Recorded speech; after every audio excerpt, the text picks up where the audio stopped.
Miss হবে না আপনার পছন্দের টিভি শো। দেখুন জি5 অ্যাপে একদম ফ্রি। বেরিয়ে যেত ওখান থেকে, বেরিয়ে যাও। যে অন্যায়ের হাত ধরে না, তার কাছ থেকে এর থেকে বেশি কিছু আশা করাও যায় না। তবে আমি কিন্তু ন্যায়ের হাত ছাড়বো না। আমি স্যারের পাশেই থাকবো, ওনাকে পাক থেকে বেরও করব। আপনারা আমাকে কেউ আটকাতে পারবেন না। এই লোকটা আদিদেব দা, আমার মেয়ে জানেন এই আদি দাকে না খুব শ্রদ্ধা করতেন, বলতেন উনি দেবতা। রিপিট করুন একবার, কি বলতো? উনি দেবতা, উনি ভগবান।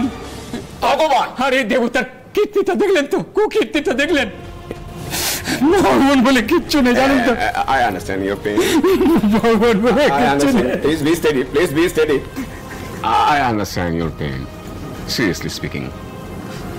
আচ্ছা, তবু একটু স্পষ্ট করে বলবেন যে এক্স্যাক্টলি কে এবং দিয়া মণ্ডলের সাথে কি করেছিল? আমার মেয়ে দিয়া বলেছে সব নাকি এই লোকটাই করেছে, এই আদিদেব লাহিড়ী।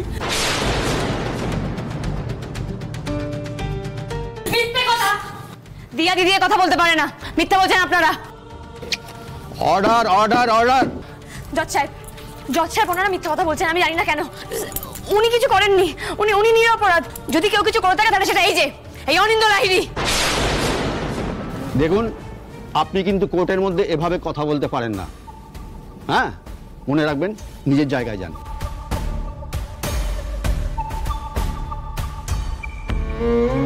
যতই তুমি চেঁচাও আনন্দে, এইবার ব্যবস্থা এমন, কেউ তোমার কথা শুনতে পেলেও বিশ্বাস করবে না। বিশ্বাস করার জায়গাই নেই। আদের উপকার করতে গিয়ে আদের ক্ষতি করে দিচ্ছে এই জেদি মেয়েটা। এর পিছন কোনোদিন ছাড়বে না।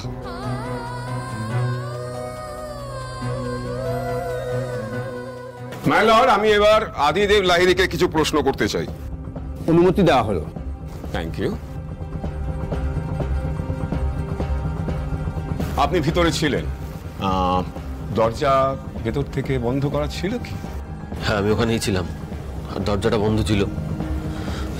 তবে যেটা বলা হচ্ছে এখানে সেরকম আমি কিছু করিনি। আমি এরকম করার কথা ভাবতেই পারি না। দিয়া আমার বোন হয়, আর এটা আমি বলার জন্য বলছি না। দিয়া সত্যি আমার বোন, আমি ওটা বিশ্বাস করি, আমি মানি। ওকে, মন থেকে মানি উনি এই কাজ করেন না, করতে পারেন না। দিয়া আমার বোন ছিলেন, ব্ল্যাং। এদিকে হাসপাতালের বিছানায় শুয়ে আমার ক্লায়েন্ট দিয়া মণ্ডল বারবার করে চিৎকার করতে করতে, যন্ত্রণায় কাতরাতে ওনার নাম বলছেন।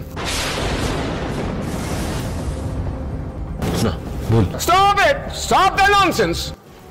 দিয়া বলতে পারে না। প্রত্যেক অপরাধী তার নিজেকে ডিফেন্ড করবার অধিকার আছে, and that's very natural.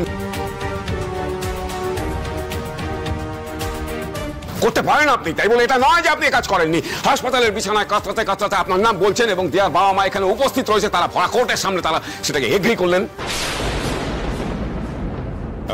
My good Lord, আপনি এবার রায়দান করতে পারেন, কারণ আমার মনে হয় না যে এরপরে আর কোনো সওয়াল জবাবের দরকার আছে আর কি। পুরো জিনিসটাই আর কি দিনের আলোর মতন স্পষ্ট।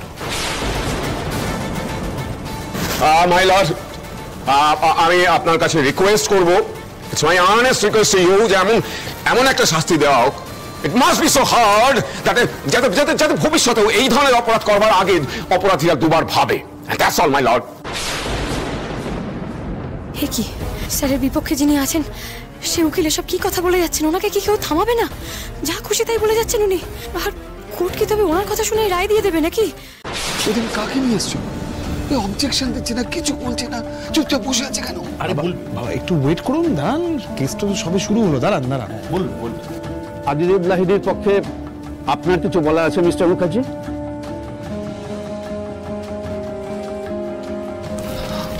আপনি চুপ করে বসে আছেন কেন? অবজেকশন জানান, কিছু বলুন।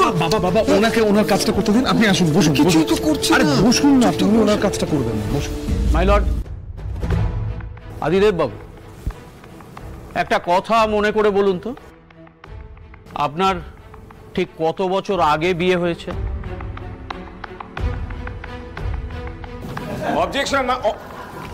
Objection my lord. আচ্ছা, এই কেসের সাথে বিয়ের কি সম্পর্ক আপনি বলতে পারেন? উনি তো এরপরে বলবেন যে ওনার বিয়েতে ওনাকে কেন নিমন্ত্রণ করা হয়নি। Order order order. Sorry sir.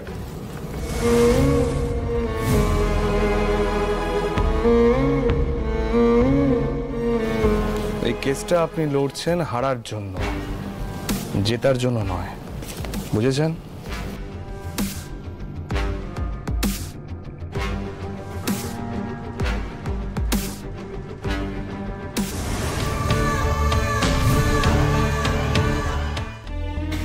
একজন উকিল হয়ে এরকম একটা বোকা বোকা প্রশ্ন করছেন কি করে? এটা কি ছেলে খেলা হচ্ছে নাকি এখানে? মিস্টার মুখার্জি, আপনি এমন কোনো প্রশ্ন করবেন না যেটা কেসের সঙ্গে রিলেভেন্ট নয়।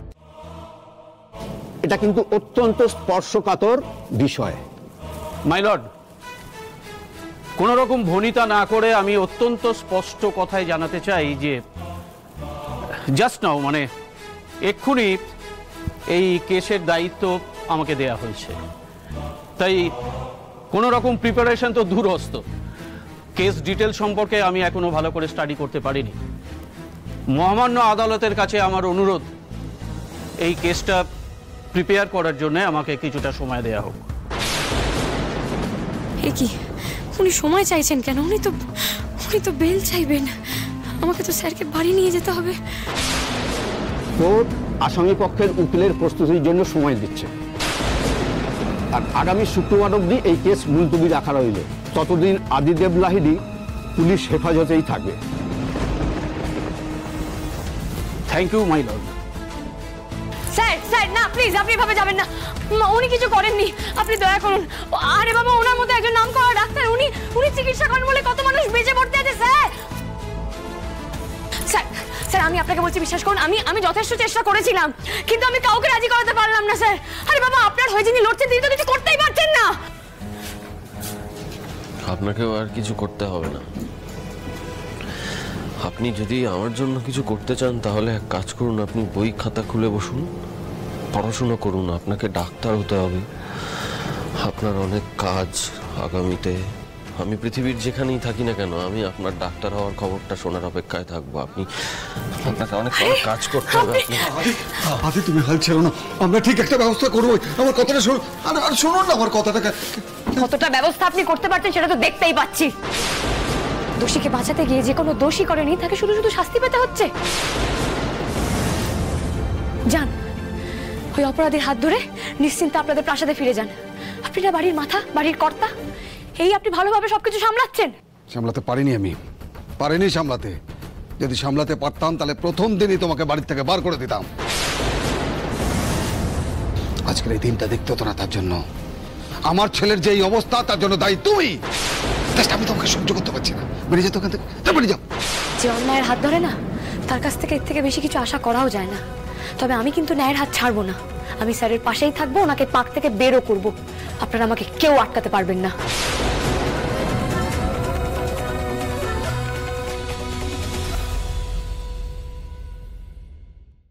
জি5 ডাউনলোড করুন আর সব এপিসোড দেখুন একদম ফ্রি।